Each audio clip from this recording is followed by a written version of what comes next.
네, 안녕하세요. 이번 시간부터 이제 주식 투자 운영으로 넘어갈게요. 자, 주식 투자.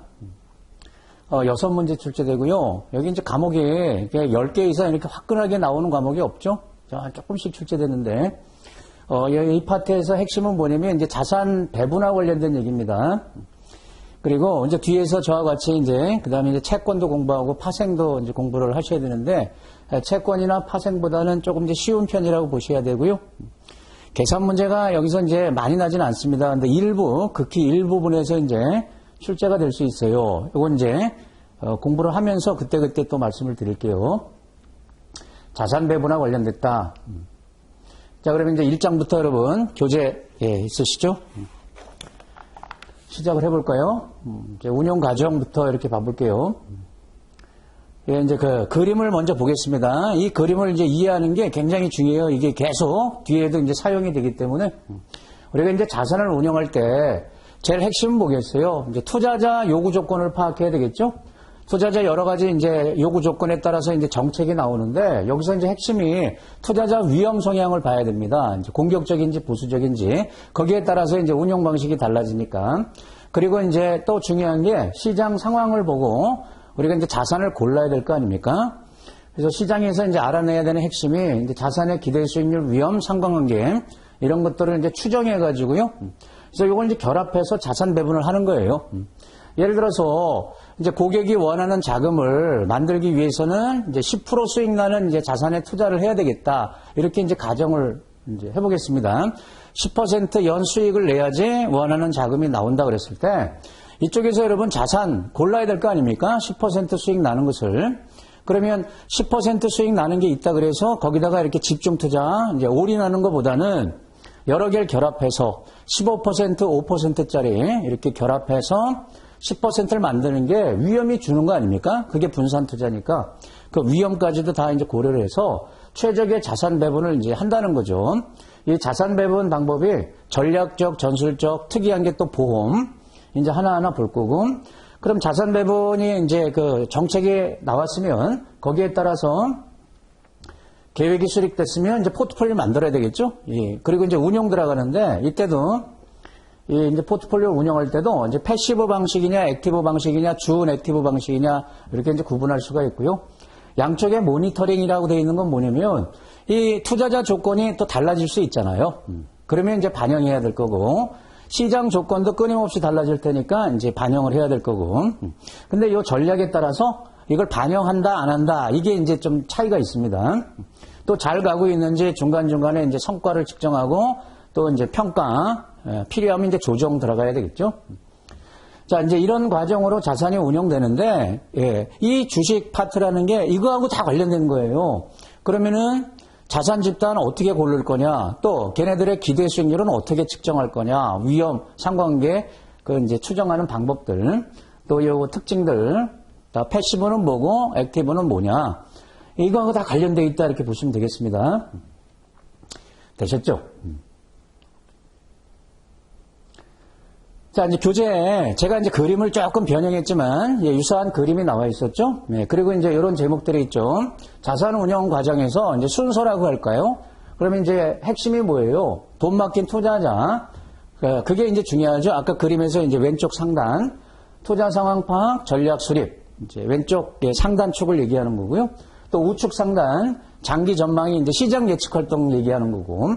두 개를 결합해서 이제 투자 집행, 최적의 자산 배분, 이제 운용 들어가는 거죠. 가장 중요한 단계가 여기라고 보시면 되고요. 사업평가, 피드백은 뭐 다 아실 테니까. 자, 이제 그 이상적인 기금 운영 과정이라 그래서 교재에 여기 나와 있죠. 연기금 회사라든지 자산운용회사와 같이 이렇게 대규모로 여러분 이제 기금을 운영할 때는 앞서 그 이제 운영 과정 그림을 봤지만 조금 이제 다르다는 겁니다. 기금 운영할 때는 자산부채 종합관리라 그래서요. 이걸 먼저 해야 돼. 이 계획이 먼저 수립돼야 된다는 거예요. 여기서 도출된 투자 목표, 제약 조건을 전제로 해서 자산 배분을 이제 해야 된다. 그러니까 일반적으로 여러분 자산 운영은 투자자 요구 조건 파악하고 시장 이제에서 기대 수익률 이런 거 추정해서 최적 자산 배분을 해야 되는데, 여러분 기금 같은 거는 뭐예요? 일반적으로는 우리가 이제 목표 기간이 5년이다 그러면 5년 후에 자금이 나오면 되는 거잖아요. 근데 기금은 매년 돈이 들어오지만, 연기금 같은 경우는 매년 돈이 들어오지만 연금을 지급해야 될 거 아닙니까? 다달이 돈이 들어오기도 하고 나가기도 하니까 그 흐름부터 봐야 된다는 거예요. 그 흐름을 먼저 확인을 한 다음에 거기에 맞게끔 자산 배분을 해야 된다. 계속적으로 현금흐름이 발생해야 되니까. 그런 뜻이 되겠습니다. 그래서 자산 배분 자체가 시장 예측하고 투자자 조건, 거기서 나오는 게 아니고 자산부채 종합관리 계획, 거기서부터 나오는 거다. 그걸 전제로 해서 자산 배분을 해야 된다. 이런 뜻입니다. 아, 그렇군? 하고 넘어가면 돼요. 기금은 좀 특별하잖아요, 여러분. 다달이 돈이, 들어오고 나가고 해야 되니까 자산부채가 발생한다는 거죠. 자, 두 번째 절로 가서 자산운용 조제. 여기도 간단하게 보겠습니다. 자산을 운용할 때는 이제 계층적 성격을 갖고 있다. 다시 말하면 한 명한테 전적으로 맡기지 않는다는 겁니다. 그러면 이제 위험하죠. 그리고 얼마나 부담을 느끼겠어요. 그래서 한 명한테 전적으로 맡기기보다는 집단 운영 체제를 갖추고 있다. 아, 이렇게 보시면 돼요. 집단 운영을 한다. 또 전략 전술 수립. 이건 이제 큰 그림 그리는 거고요. 여기에 따라서 이제 종목을 이제 선택하는, 이게 통합되어 있다, 분리되어 있다. 분리되는 추세다. 분리. 역할 분담을 한다는 거죠. 왜냐하면 이제 견제, 균형 이런 차원에서 분리하는 게 보다도 합리적이다. 이런 뜻이 되겠습니다. 자, 한 명한테 전적으로 맡기지 않는다. 또 큰 그림 그리는 거하고 종목 고르는 것은 역할 분담이 되어 있다. 분리되어 있다. 이렇게 넘어갈게요. 자, 3절에 주식 투자의 중요성. 지금 우리가 이제 주식을 공부하니까 이제 주식이 하는 역할 이렇게 보면 되겠죠. 채권도 있고 주식도 있는데, 자, 이제 전통자산 개간에 이렇게 보면 전통자산 그러면 주식 채권이잖아요, 여러분. 주식이 채권보다는 기대 수익률이 높고 위험도 크지 않습니까? 그래서 기대 수익률이 가장 높고 위험도 가장 큰 그런 자산이다. 그리고 이제 우리나라는 여전히 액티브 펀드가 주류다. 패시브는 여러분 이제 시장 수익 목표로 하는 거 아니겠어요? 인덱스 펀드 같은 경우는. 액티브는 시장보다 이제 초과 수익을 목표로 운영하는 건데, 아무래도 여러분 투자자 성향은 시장보다는 잘해주길 바란단 말이에요. 그래서 액티브 펀드가 많습니다. 패시브도 늘어나고 있지만 우리나라는 여전히 이제 액티브 방식으로 운영을 많이 해요. 그래야 투자자가 만족하니까. 그런 뜻이고요. 별 내용이 없습니다. 이제 주식이 하는 역할, 주식 투자의 역할. 자, 요런 말은 조금 이제 챙겨놓을 필요가 있죠. 자, 분석을 해봤더니 국내 주식하고 국내 채권의 상관관계는 거의 제로에 가깝다는 거예요. 그럼 이제 상관관계에 따라 분산 효과가 나오는데, 이게 이제 마이너스 1에서 플러스 1 사이 값을 갖는 거 아닙니까? 상관계수라는 것은. 그럼 0이라는 건 뭐예요? 요 사이에 있는 게 0인데 0이라는 건 아무 상관없이 움직인다는 뜻이에요. 그런데 우리가 분산 투자에서는 플러스 1만 아니면 이 수치가 작아지면 작아질수록, 즉 낮을수록 분산 효과 나오는 거 아닙니까? 그러면 이제 제로에 가깝다는 것은 상관없이 움직이지만 그래도 분산 효과 나오는 거 아닙니까? 결합하면 1보다 작으니까. 그래서 채권하고 주식을 결합했을 때 분산 투자 효과를 기대할 수 있다. 전통적으로 여러분 큰 자금은 주로 안전하게 운영하려고 채권에다 많이 투자하잖아요. 그래서 채권 비중이 굉장히 큰데 이제 주식을 거기다 결합하는 것도 나쁘지 않다. 그런 뜻으로 보시고, 또 해외 주식도 국내 주식과 상관성이 낮다는 겁니다. 그러면 같이 투자하면 분산 효과가 나오겠죠. 효율적 포트폴리오를 만들어낼 수 있다. 이런 얘기가 이제 기본서에 있습니다. 이제 주식 자랑하는 거죠. 지금까지 별표 친 건 없어요, 여러분. 효율적 시장 얘기를 해보겠습니다. 효율적 시장, 가설. 여러분, 이제 효율적 시장이라는 게 뭐예요? 효율적, 비효율적 얘기할 때, 효율적 시장은 어떤 이제 정보가 출현했을 때 그게 가격에 즉각적으로 반영된다는 걸 얘기하는 거죠. 정보가 가격에 즉각 반영돼서 시차가 있는 게 아니고 즉각 반영됨으로써 어떤 정보를 예측하더라도 초과 수익 얻을 수 있다, 없다? 없다. 그러니까 예측 활동을 통해서는 시장보다 높은 초과 수익 얻을 수 없다. 효율적이다. 이제 그런 뜻이죠. 그런데 어느 정도 효율적이냐에 따라서 이 가설이 세 가지가 있죠, 여러분. 약형, 중강형, 강형. 약형이라는 거는 핵심 뭐예요? 과거 정보 얘기하는 거죠. 과거 정보를 이용해서는 초과 수익 얻을 수 없다. 즉각 반영되기 때문에. 그러면 기술적 분석은 의미가 없어져요. 약형만 성립해도. 왜냐하면 기술적 분석은 차트 보는 건데 과거 자료잖아요. 차트라는 게. 그걸 보고 이제 역사는 반복한다. 이런 전제하에 미래 가격 움직임을 찾아내는 건데 이 자체가 이제 약형만 성립해도 의미가 없어지는 거죠. 다음에 이제 중간 정도, 준강형. 이건 이제 공개 정보, 이건 과거 정보인데 현재 정보하고 같은 말이죠. 현재 공개된 정보. 이걸 이용해서도 초과 수익이 불가능하다. 강형은 가장 센 거죠. 미공개 정보까지도 즉각 반영되기 때문에 초과 수익 낼 수 없다. 예를 들면 이제 내부자 정보들 있잖아요. 그런 걸 이용해서도 초과 수익 내기 어렵다.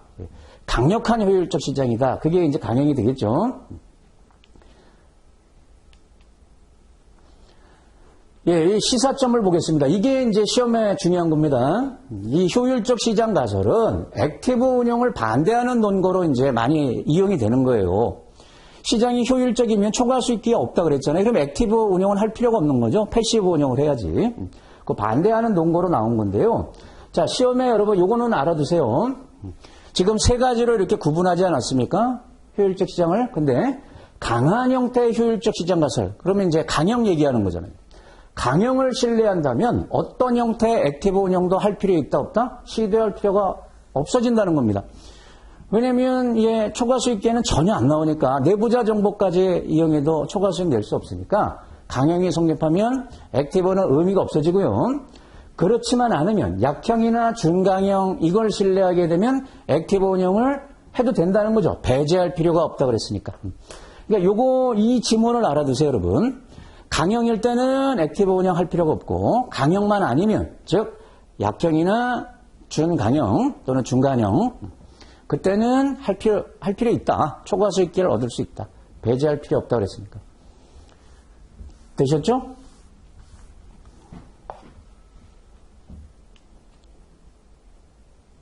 그러면 우리 이제 패시브하고 액티브가 뭐냐? 다 알고 있는 얘기죠? 패시브 운영이라는 것은 시장이 효율적이라고 이제 전제를 하고, 초과 수익 낼 수 없으니까 벤치마크 성과를 이제 달성하겠다. 시장만큼 수익 내겠다. 대신 시장을 복제하는 과정에서 이제 분산 투자가 잘 돼 있겠죠? 그럼 대표적인 이런 패시브 운영 방식의 펀드는 인덱스 펀드 아닙니까? 그 중에서도 ETF도 인덱스 펀드인데 상장되어 있는 거죠? 그러니까 여러분, 패시브의 가장 정점은 ETF입니다. 초저고차도 제일 작고. 인덱스 펀드. 반면에 액티브는 비효율적이라고 가정한다. 초과 수익을 달성하려고 이제 운영하는 건데, 그러면 초과 수익을 내기 위해서 요 말이 중요해요. 세 가지 전략 중에 하나 이상을 이제 사용하는 겁니다. 마켓 타이밍, 이게 시장 예측 활동하는 거죠. 테마, 좋은 이제 영역을 골라내는 거죠. 특정 종목. 이게 다 초과 수익을 내려고 이제 하는 거거든요. 이 세 가지 전략 중에 이제 하나 이상 사용하는 거예요. 그리고 대부분은 액티브 방식이라고 그랬으니까 우리나라 펀드들 대부분은 다 액티브예요. 그러니까 패시브를 기억하는 게 좋아요. 그렇지 않은 건 대부분 액티브라고 보시면 돼요. 자, 여기 또 주의사항 하나. 지금 여기 세 가지 전략 있잖아요, 여러분. 마켓 타이밍, 테마 선택, 종목 선택. 이 전략은 초과 수익을 내기 위한 거기 때문에 패시브 운영에서는 사용한다, 안 한다? 사용하지 않습니다. 무관하다는 겁니다. 그러니까 패시브 운영도 이 세 가지 중에 하나 이상 사용할 수 있다. 그럼 틀린 표현이라고 보세요. 시험에 출제될 때. 그냥 벤치마크하고 똑같이 복제해서 운영하는 거니까 이런 활동을 할 필요가 없다는 거예요. 패시브는. 됐나요? 그러니까 요것하고 앞에 효율적 시장 가설하고 묶어서 패시브, 액티브, 뭐 강형일 때, 준강형일 때 이렇게 이제 정리를 해놓으면 되고요. 2장 가보겠습니다. 자산 배분 전략 정의, 준비사항. 바로 들어가 볼까요? 자, 자산 배분이란 말을 이제 모르는 분 없죠, 여러분. 자산 배분, 다른 말로 이제 분산 투자 같잖아요, 여러분. 분산해서 투자하는 건. 자, 자산 배분은 뭐다? 굳이 이제 보자면 위험 수준이 다양한 여러 자산 집단들이 있다. 자산 집단들은 기대 수익률도 다르고 이제 위험 크기도 다를 거 아닙니까? 그런 이제 걸 대상으로 해서 자금을 배분해서 포트폴리오를 구성하는 것 어려운 말 전혀 없죠. 같은 값이면 기대 수익률은 높고 위험은 낮게 어떻게 배분해야 이제 그렇게 할 수가 있냐, 즉 효율적으로 배분할 수 있냐, 그런 얘기고요. 자산이 이제 에셋이 자산이고요. 에셋 클래스 그러면은 이제 자산 집단인데 우리는 이 자산보다는 요걸 조금 더 세분화한 자산 집단에 초점 맞춰서 배분하는 걸 이제 공부할 거예요. 그래서 자산 집단은 자산보다 좀 더 세분화된 개념이다. 예를 들면 주식 그 자체가 자산이라 그러면 자산 집단은 그 안에서도 특성들이 있을 거 아닙니까? 기업 규모에 따라서 뭐 소형주, 중형주, 대형주 또는 가치주, 성장주 이런 것들이 이제 자산 집단으로 이제 보는 거예요. 자산 배분 이제 거기 전략이란 말이 붙었습니다. 전략. 전략이라는 건 뭔가 작전 뭐 계획을 수립하는 거 아닙니까? 그래서 흔히 이제 좁은 의미로 우리가 자산 배분 전략 그러면 이거예요. 자산 구성 비율을 그때그때 조절해 가지고 높은 수익을 이제 어떻게 얻을 수 있냐. 그런 이제 투자 전략. 자산 배분 비율을 조정해서 초과 수익을 내는 전략. 그걸 말하는데 이제 넓은 의미로는 뭐라는 거예요? 자금 운용 과정 전체. 앞서 그림 보지 않았습니까? 그 전체를 다 이제 시스템적으로 운영하는 그 전체를 자산 배분 전략이다. 이렇게. 이것도 의미 없어요. 뭐 넓은 의미는 뭐고 좁은 의미는 뭐냐 이걸 말 바꿔서 난다 안 나겠 안 난다? 이걸 내겠습니까? 네. 그냥 개념 잡는 거고요. 자, 자산 배분 전략의 이제 중요성이라 그래서 관한 연구 이렇게 이제 제목이 돼 있죠. 요 세 사람이요. 미국에 82개 이제 연기금을 이제 운영하는 펀드들을 이제 분석했다는 거예요. 82개를 분석해 봤더니 거기서 얻은 결론이 뭐냐면 미리 좀 보겠습니다. 펀드 운용 수익률의 90% 이상이 다 전략적 자산 배분에서 결정되더라는 거예요. 이게 이제 무슨 말이냐면 큰 그림 그리는 거 있잖아요. 처음에 이제 운용 들어가기 전에 자금을 주식의 몇 퍼센트, 채권의 몇 퍼센트 이렇게 전략적으로 큰 그림 그리는 데서 전체 수익률의 90% 이상이 이미 결정되고 들어간다는 거예요. 자, 그럼 그거 말고 수익을 내기 위해서 우리가 뭐예요? 증권을 교체하잖아요.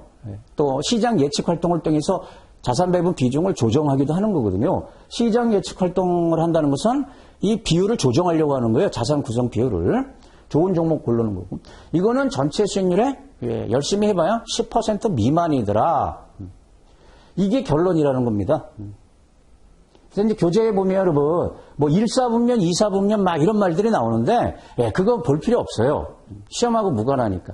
근데 이제 한두 페이지 넘겨보시면, 이런 이제 표가 나오는데, 이것만 그냥 공부 목적으로 한번 보겠습니다. 표 2-3 이제 이런 표가 있을 거예요. 이게 그 82개 이제 미국의 연기금 펀드들을 분석한 데이터인데요. 그러니까 이제 펀드별로 연간 이제 평균 수익률을 봤다는 겁니다. 평균 수익률을 봤더니, 이게 뭐예요, 여러분? 소극적 이거잖아요. 증권 선택 활동 안 하고 자산 배분도 안 하고, 그러니까 처음에 큰 설계도 그리고 그대로 운영한 펀드들을 봤더니 평균 수익률이 13.49%가 나왔다 이런 뜻이죠. 그런데 둘 다 적극적으로 한 거, 그런 펀드들 봤더니 오히려 작게 나왔죠. 13.41 평균 수익률이 이만큼 나왔더라. 그러면 이걸 이제 구체적으로 좀 보면 아무것도 안 해도 13.49% 나왔는데 이쪽을 한번 이렇게 봐볼까요? 이쪽을 먼저 봐볼까요? 요건 뭐예요, 여러분? 요거하고 요거 비교하는 건 어떻게 해석하는 거예요? 자산 배분 활동을 소극적으로 했냐, 적극적으로 했냐 이거잖아요. 그러면 시장 예측 활동이 자산 배분 활동입니다. 시장 예측을 통해서 비중을 조절하는 거기 때문에. 그럼 자산 배분 활동 했던 펀드들을 봤더니 오히려 수익률이 이거보다 떨어지잖아요. 떨어졌죠? 이렇게 비교해도 마찬가지죠. 얘보다 얘가 작잖아요. 그러니까 펀드들 결과를 봤더니 이 펀드 매니저들이 누군지 모르겠는데 자산 배분 활동은 실패했다. 능력이 없더라. 그럼 이렇게 보는 건 뭐예요? 이것은 자산 배분 활동을 한 게 아니고 증권 선택 활동을 적극적으로 했을 때 결과치 비교하는 거죠. 이건 약간 플러스가 나네요. 증권 선택 활동을 해가지고는 요거보다 좀 높은 수익이 나왔죠. 요거보다 요거 좀 높게. 근데 큰 차이가 없는 거 아닙니까? 그래서 어찌됐든 요 수치를 이렇게 보면 증권 선택 활동은 그래도 그걸 통해서 약간의 높은 수익을 냈다. 그걸 보여주는 거고, 자산 배분 활동은 뭐 이거 신의 영역이라고 봐야 되기 때문에, 예, 어렵더라. 실패했다. 그걸 보여주고 있는 겁니다. 자, 또 하나 표가 그 밑에 나와 있는데, 요번에는 이제 수익률 변동에 대한 설명 비율, 뭐 말이 그렇게 되어 있는데, 자, 이게 이제 뭐냐면요. 둘 다 적극적으로 했다고 가정하는 겁니다. 그러니까 운영기간 동안에 증권 선택 활동도 했고, 자산 배분 활동도 했을 때 수익률을 100이라고 이렇게 가정하겠다는 겁니다. 100. 그러면 둘 다 아무것도 안 하는 거 있잖아요. 걔가 91.5%니까 둘 다 적극적으로 한 펀드의 수익률을 100이라고 했을 때 그럼 이 100 안에 90% 이상은 다 뭐예요, 여러분? 처음에 설계도에 의해서 결정됐다는 걸 지금 이게 시사하는 거예요. 처음에 큰 그림을 잘 그린 데서 거기서 벌써 90% 이상의 수익률은 예, 결정이 되고 들어가는 거다. 그러면 증권 선택이나 시장 예측 활동을 통해서는 10% 미만이더라. 수익률에 영향 주는 게. 이 100 중에서 90 이상은 여기서 이미 결정된 거고 나머지 10% 미만이 이거에서 나왔다라고 이제 보는 거다. 이해됩니까? 네, 결론만 보겠습니다. 결론. 이 검증 결과에 대한 시사점. 우리가 이제 수익률에 영향을 주는 것들은 자산 배분, 또 시장 예측 활동, 그 다음에 증권 선택 활동, 뭐 등등. 뭐 비용도 들어가고 뭐 등등 이런 것들이 있는데 이 중에 수익률에 가장 영향을 많이 주는 건 이거라는 겁니다. 처음에 큰 그림 그리는 거 있잖아요. 그 결론을 지금 도출해내기 위해서 이 말을 하기 위해서 앞에 그 연구 그냥 교재에 실어놓은 거예요. 자, 이제 이겁니다. 투자에 있어서 적극적인 자산 배분 활동, 적극적으로 자산 배분한다는 것은 조정한다는 거거든요. 다른 말로 시장 예측 활동 같은 말이에요. 이거나 적극적으로 종목 선택 활동이라는 건 뭔가 하는 거잖아요. 이것보다 그냥 전략적으로 자산 구성을 하는 거, 그냥 설계도를 처음에 만들어 놓고 그대로 그냥 가는 거, 조정하지 않고. 그게 중요하더라. 그래서 자산 배분 이제 중요하다. 이제 그 얘기를 하는 겁니다. 그러니까 전체 수익률의 90% 이상은 이미 여기서 결정이 되더라. 그래서 자산 배분이 굉장히 중요하다. 그러니까 탑다운 방식을 얘기하는 거죠. 탑다운 방식이 결과적으로 좋다. 마음에 드는 종목을 막 골라가지고 하다 보면은 저절로 이제 자산 배분 비중이 나오잖아요. 주식을 많이 골랐네? 주식이 70%가 됐네? 뭐 이렇게도 될 수 있는데, 그거보다는 처음에 주식에 몇 퍼센트 투자할지 먼저 계획을 잡고, 거기에 내에서 주식을 이제 편입시키고, 이렇게 하는 게 자산 배분 전략이다. 이런 뜻이 되겠죠? 큰 그림부터 그리는 거. 큰 그림이란 말 지금 많이 쓰는데. 자, 이것도 제목 중심으로 그냥 가볍게 보고 넘어가겠습니다. 자산 배분 전략 도입의 목적. 좋은 거란 말이에요. 좋은 거단 말이에요. 위에서부터 아래로 내려가니까. 체계적으로 전략을 수립할 수 있다. 예, 받아들이고요. 상품 개발 과정도 체계화할 수 있다. 이제 많은 상품들을 이렇게 낼 때, 지금 우리 운용 과정 그림 있었잖아요. 보면은 기대 수익 위험 이걸 다 고려해서 무조건 이제 수익 높은 상품으로만 구성하는 게 아니고 위험까지 다 고려해서 역시 이제 체계적으로 상품을 만들어낼 수 있기 때문에 이 자산 배분 전략이 중요하다. 또 투자자의 투자 목표를 적극적으로 수행한다. 예, 그 운영 과정 그림에서 핵심이 투자자 요구 조건부터 파악했잖아요. 뭐 그런 뜻이고, 예, 성과 평가 또 이제 관리가 또 이제 좀 용이하다.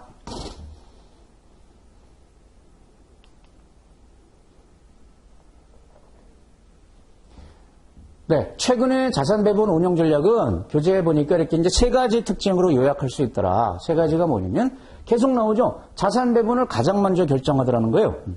그러니까 마음에 드는 종목을 고르고 그렇게 해서 자산 배분이 자동으로 되는 게 아니고 아예 처음에 주식의 몇 퍼센트 배분해야 돼. 이렇게 제일 먼저 하는 게 자산 배분이라는 거예요. 증권 선택이나 시장 예측 활동보다. 그리고 다 벤치마크를 다 정하고 운영할 거 아닙니까? 특성을 알아야 되니까 이 운영 방식은 벤치마크가 있어야 걔하고 특성을 벤치마크를 보고 이제 특성을 파악하는 거니까. 근데 그 벤치마크 수익률 그걸 상회하는 운영을 이제 지향하더라는 거예요. 벤치마크 플러스 알파.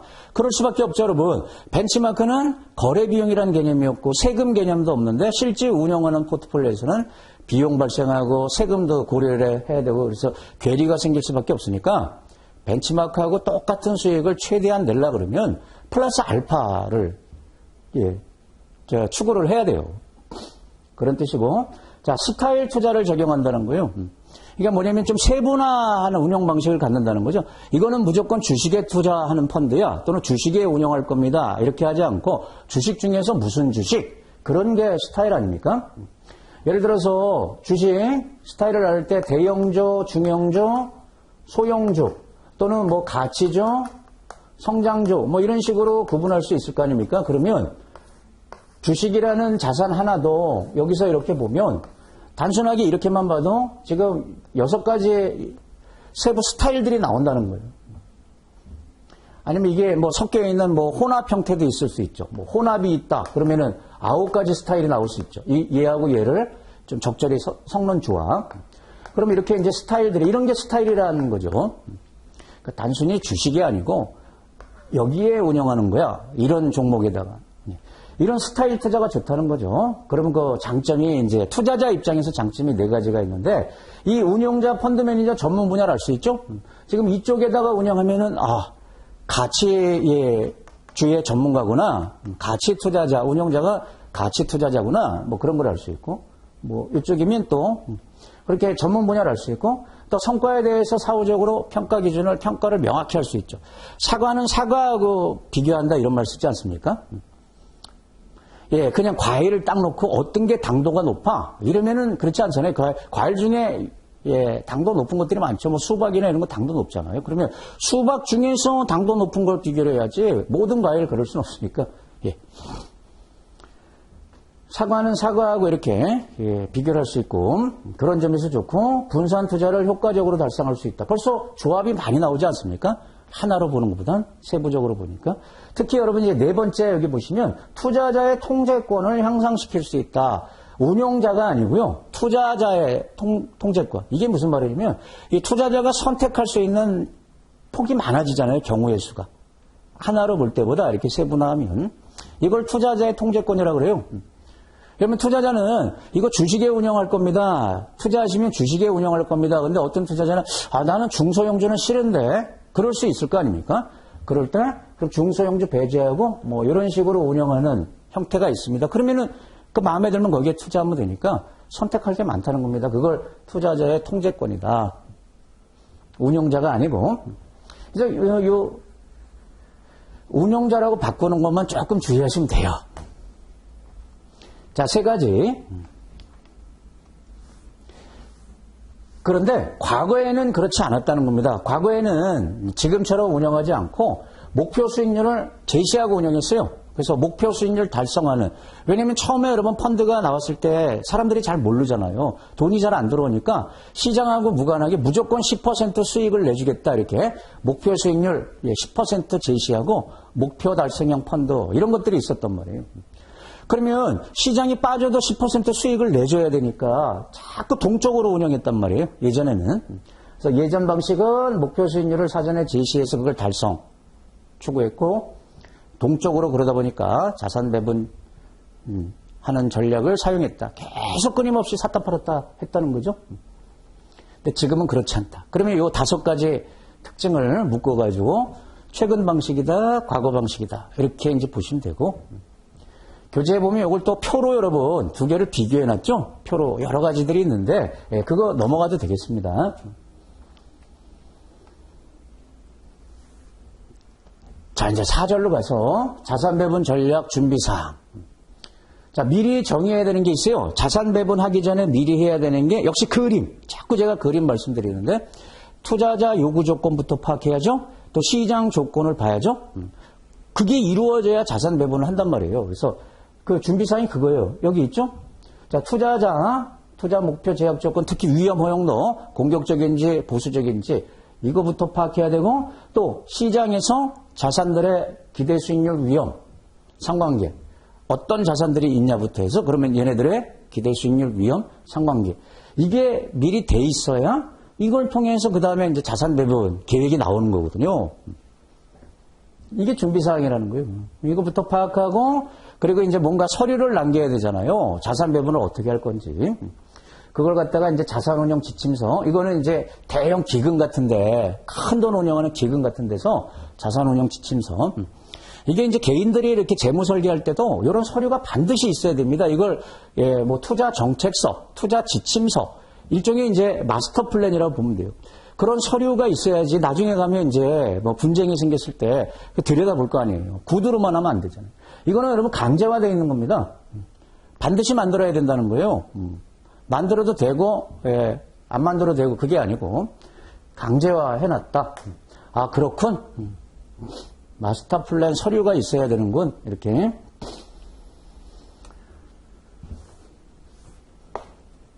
자, 이제, 별표 치겠습니다. 자산 집단의 선택. 자, 시험에 아주 잘 나옵니다. 그러면 이제 제일 먼저 뭘 해야 돼요? 어떤 자산에 투자할지 자산을 골라야 될 거 아니에요. 근데 우리 이제 자산 그 자체보다 조금 더 세분화되어 있는 자산 집단을 이제 공부를 한다고 그랬어요. 근데 자산 집단은 5가지 성격을 가져야 됩니다. 동질성이 있어야 된다. 베타성, 분산 가능성. 요 이제 하나하나 5개. 자, 동질성이라는 건 뭐냐면 하나의 자산 집단 내에 이거예요. 자산 집단 내에 가져야 되는 이제 성질인데 비슷한 속성을 가져야 된다. 우리가 이제 주식, 채권을 다른 자산 집단으로 보지 않습니까? 그게 속성이 달라서 그런 거예요. 그러니까 하나의 자산 집단은 비슷한 속성을 가져야 됩니다. 자산 집단 내의 자산들은 남자면 남자, 여자면 여자 이렇게. 자, 베타성이라는 건 뭐냐면 자산 집단끼리는 겹치는 부분이 없어야 된다. 즉 교집합이 없어야 된다. 교집합이 있으면 애매하잖아요.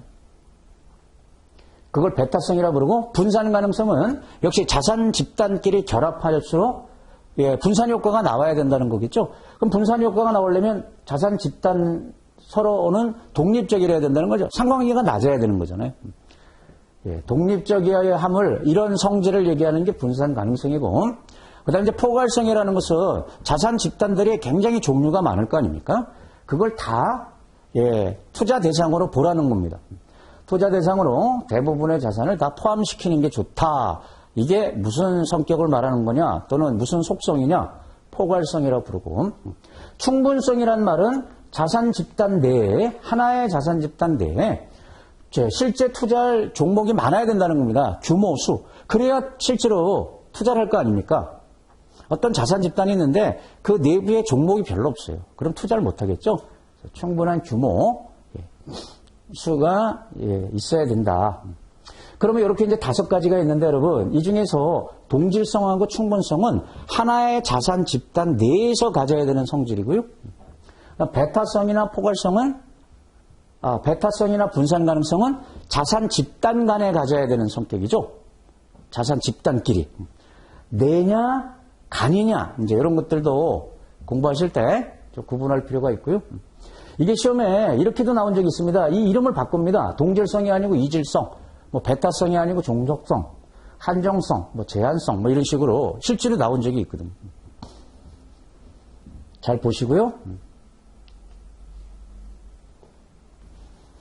자, 그 5가지 성격 중에서 분산 가능성이라고 있었죠. 자, 이것도 중요합니다.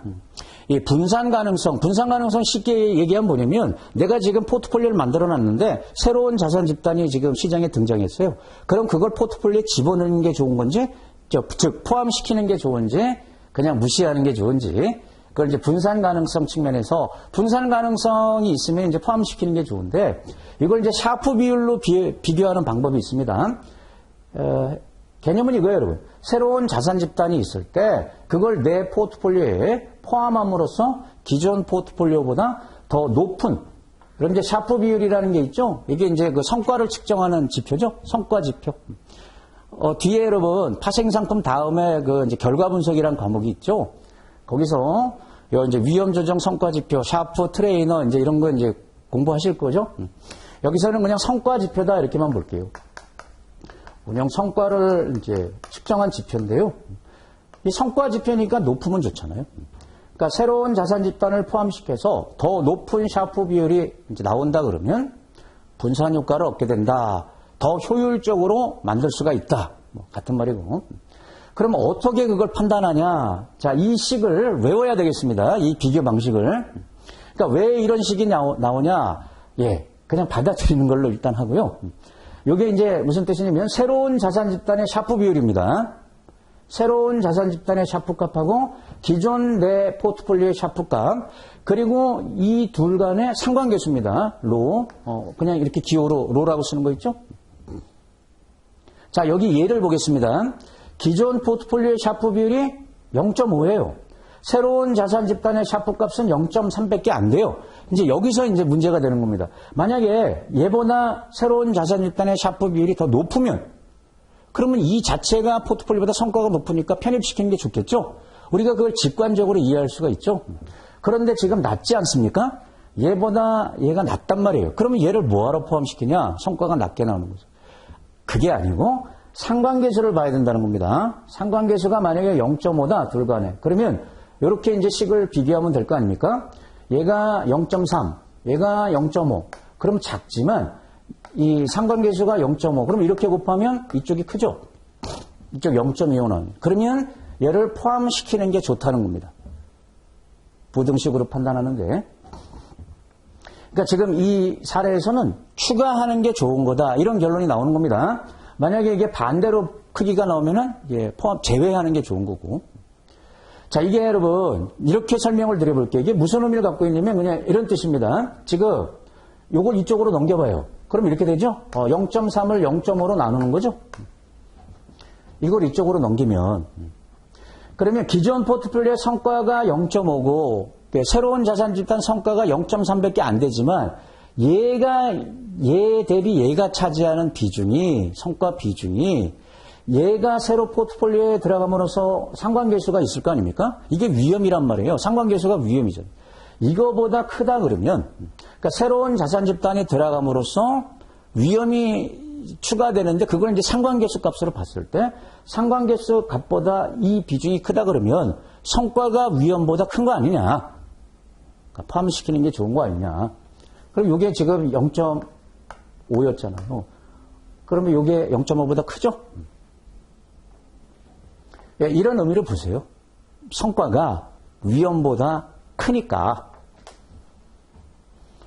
네, 요거 비교하는, 요 수치를 주고 비교하는 것들도 시험에 자주 출제가 되니까 꼭 챙겨 놓으시고요.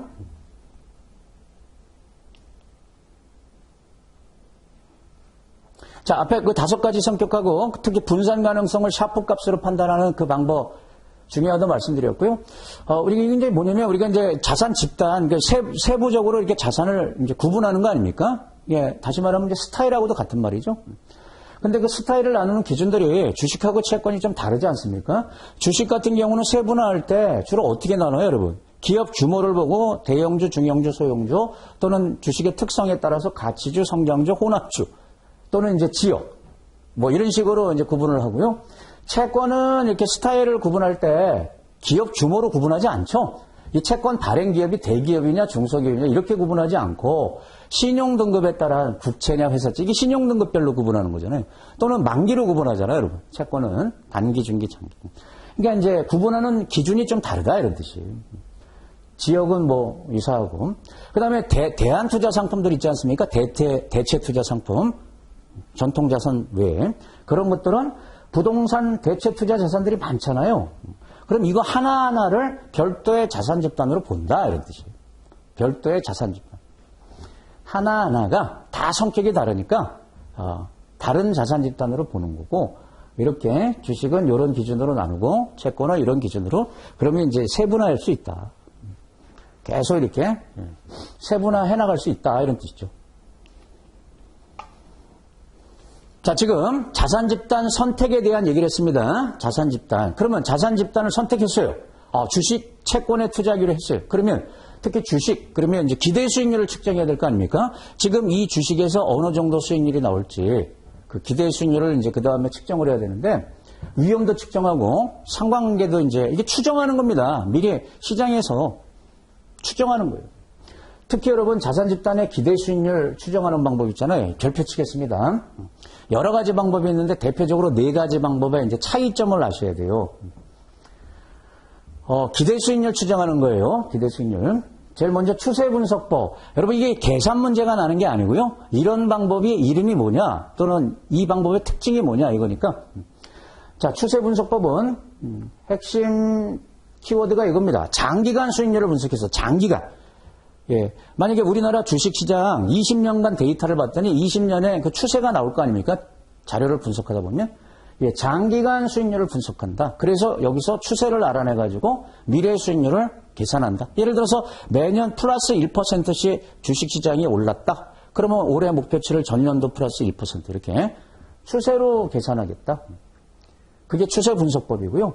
대신 여러분 이거는 자료 기간이 짧으면은 안 되겠죠? 장기간 데이터를 이용한다 했잖아요. 근데 이제 역사가 짧으면, 자본시장 역사가 짧으면 이제 적용하기 어렵다는 겁니다. 교재에 보면 영국이나 미국 같이 자본시장이 발달한 나라에서는 사용하지만 우리나라처럼 역사가 짧으면 사용이 어렵다 이렇게 나와 있는데 우리나라가 어렵다 이렇게 뭐 보지 마시고요. 핵심은 이거예요, 여러분. 짧을 때는. 자, 두 번째, 시나리오 분석법. 시나리오를 만들어서 이제 가중평균에서 수익률을 계산해내는 건데요. 여러 가지 경제 변수, 상관성을 고려해서 시뮬레이션 한다. 이게 이제 키워드죠. 그러면 시나리오 분석법. 예를 들면 경기가 호황이 될 때, 불황이 될 때, 현재하고 똑같을 때 나름대로 이렇게 시나리오를 만들어서 그때 예상하는 수익률을 이제 확률로 이렇게 가중해가지고 평균값을 찾는 거예요. 그런데 이제 중요한 것은 이제 시나리오별 발생 확률, 이게 문제가 되는 거죠, 여러분. 여러분, 경기가 호황이 될 확률을 누가 합니까? 불황이 될 확률? 그게 뭐 70%다, 뭐 60%다 어떻게 알아요? 그래서 분석자 주관으로 한다는 겁니다. 그러다 보니까 이것도 완벽하진 않아요. 확률을 계산해내는 게. 그래서 모의 이제 실험, 모의 분석할 때 주로 사용한다. 이런 말로 하면 이게 시나리오 분석법이고, 그 다음에 이제 실제로 많이 쓰는 게 이제 근본적 분석 방법 많이 쓰죠? 근본적 분석 방법. 그럼 이건 이제 과거 자료를 바탕으로 확인하는데, 거기다가 미래 발생 상황에 대한 기대치를 추가했다, 뭔가 더 얹었다, 그렇게 해서 계산한다. 그러면 근본적 분석 방법. 좀 더 구체적으로 보면, 위험이 없는 자산의 수익률, 무위험 수익률에다가 각 자산의 리스크 프리미엄을 확인해가지고 그걸 합산하는 거예요. 그래서 이제 블록 쌓기 하는 방식. 빌딩 블록 쌓기. 예, 이런 말로 하면 근본적 분석 방법. 이 대표적으로 이런 식으로 수익률 계산하는 게 CAPM이죠, 여러분. CAPM 모형이 기대 수익률을 어떻게 계산해요? RF, RM, 마이너스 RF 곱하기 베타. 이게 무위험 수익률이잖아요. 거기다가 요만큼의 이 자산의 위험 프리미엄을 계산해갖고 더한 거란 말이에요. 그러니까 CAPM 방식으로 수익률을 측정하는 게 여기서 보면 근본적 분석 방법에 들어가는 거죠. 요거는 이제 차익거래 모형이라고 부르는 건데, 차익거래. 분산 투자 이론 공부하시면 나올 거예요. 회귀 분석, 이런 말로 하면 근본적 분석 방법. 시장 공통 예측치 사용법. 그러면 시장 참여자들이 만들어 놓은 걸 가지고 그냥 수익률로 갖다 쓰는 거예요. 공통적으로 갖고 있는 미래 수익률에 대한 추정치를 이용하겠다.